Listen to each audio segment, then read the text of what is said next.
సరే తనేమందంటే కొంచెం మరి ఆ కమర్షియల్ థింకింగ్ ఉంటుంది కదా.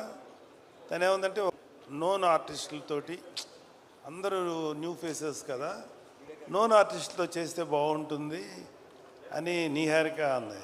అందరూ కుర్రోళ్ళు ఫ్రెష్గా ఉన్నారు కదా, మళ్ళీ వీళ్ళ మధ్యలో ఒక నోన్ ఆర్టిస్ట్ ఏంటి ఏదో నాకు అనిపించింది. బట్ నీహారిక ఆర్గ్యుమెంట్ ప్రకారం చూసుకుంటే కుర్రోళ్ళతోటి ఫ్రెష్గా అంతకుముందు అనే నమ్మకంతో నాకు అది అనిపించలే. నేను అక్కడ డిఫర్ అయ్యాను నీహారికతోటి.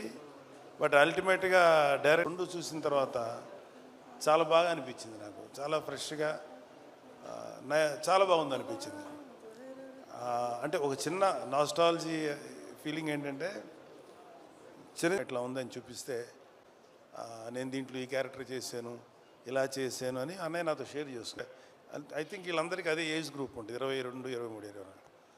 సో 25 ఏళ్ళకి అన్నయ్య నాతో షేర్ చేసుకుంటుంటే మాకు కూడా మా అన్నయ్య సినిమాలో యాక్ట్ చేస్తున్నారు కదా, అదొక చిన్న సాటిస్ఫాక్షన్ ఉండేది.